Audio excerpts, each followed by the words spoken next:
മലയാള cinema പ്രവർത്തകരുടെ ആദ്യ സംഘടനയായ മാക്ട രൂപീകരിക്കാനുണ്ടായ സാഹചര്യം വ്യക്തമാക്കി സംവിധായകൻ ശാന്തിവിള ദിനേശ്. സുരേഷ് ഗോപിയുമായി ഉണ്ടായ തർക്കമാണ് മാക്ട എന്ന സംഘടന ഉണ്ടാകാൻ കാരണമായതെന്ന് ഈ മേഖലയെക്കുറിച്ച് ധാരണയുള്ള പലർക്കും അറിയാമെങ്കിലും അതേക്കുറിച്ചുള്ള വിശദമായ വിവരങ്ങളാണ് ശാന്തിവിള ദിനേശ് പങ്കുവയ്ക്കുന്നത്.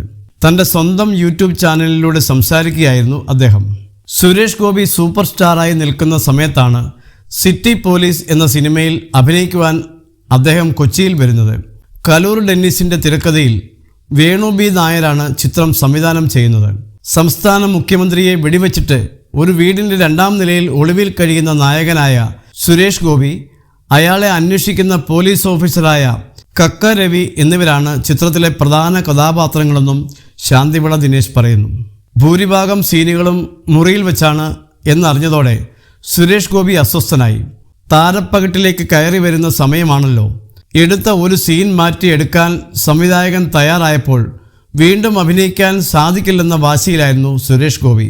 ഉടക്കിൻ്റെ വിവരം അറിഞ്ഞാണ് കലൂർ ഡെന്നിസ് സെറ്റിലേക്ക് എത്തുന്നത്. ജോഷിയോ IV ശശിയോ PG വിശ്വംഭരനോ ഭരതനോ പറഞ്ഞാൽ എടുത്ത സീൻ റീഷൂട്ട് ചെയ്യാൻ പറ്റില്ലെന്ന് നീ പറയുമോ? മര്യാദയ്ക്ക് പോയി ചെയ്യടോ എന്നായിരുന്നു കലൂർ ഡെന്നീസ് പറഞ്ഞത്. അമർഷം കടിച്ചു പിടിച്ച് ആ സീൻ ചെയ്തു വരുമ്പോൾ സ്വയം പറയുന്നത് പോലെ മോശമല്ലാത്ത ഒരു തെറി പറഞ്ഞിട്ട് സുരേഷ് ഗോപി പോയി. സിനിമ പൊളിഞ്ഞു പോകും എന്നാണ് അതിൻ്റെ അർത്ഥമെന്നും ശാന്തിവിള ദിനേശ് പറഞ്ഞു.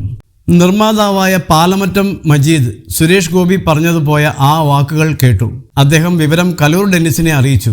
കലൂർ ഡെന്നീസ് വന്ന് തെറി ചേർത്ത് നാടൻ ഭാഷയിൽ അറഞ്ചം പുറഞ്ചം സുരേഷ് ഗോപിയെ പറഞ്ഞു. സിറ്റി പോലീസ് തുടങ്ങുന്ന ദിവസം കർപ്പൂരദീപം എന്ന സിനിമയ്ക്കുള്ള അഡ്വാൻസും സുരേഷ് ഗോപിക്ക് ലഭിച്ചിരുന്നു.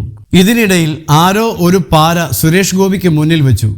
ചിത്രത്തിൽ ഉർവശിക്കാണ് പ്രാധാന്യം എന്നാണ് ആരോ പറഞ്ഞു കൊടുത്തത്. ലൊക്കേഷനിൽ വന്നപാടെ സീൻ നമ്പർ 46 വായിക്കണം എന്നായിരുന്നു. ആ സീനിൽ ഉർവശിയുടെ കഥാപാത്രം നിറഞ്ഞാടുകയായിരുന്നു.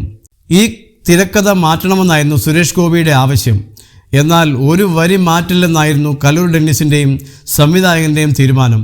ഇതോടെ സുരേഷ് ഗോപി ആ ചിത്രത്തിൽ അഭിനയിക്കാതെ പോയി. നിർമ്മാതാവിന് ലക്ഷങ്ങൾ നഷ്ടമുണ്ടായെന്നും ശാന്തിവിള പറയുന്നു. സുരേഷ് ഗോപിയുടെ ഈ നീക്കങ്ങൾക്കെതിരായിട്ടാണ് ആദ്യമായി ഒരു സംഘടന എന്ന ആലോചന ഉണ്ടാകുന്നത്. ആദ്യം തിരക്കഥാകൃത്തുക്കൾക്ക് മാത്രമായി എന്നായിരുന്നു ആലോചന. വിവരം ഡെന്നീസ് ജോസഫിനെയും അറിയിച്ചു. ജോഷി സാറാണ് സംവിധായകരെയും ചേർക്കണമെന്ന് പറയുന്നത്.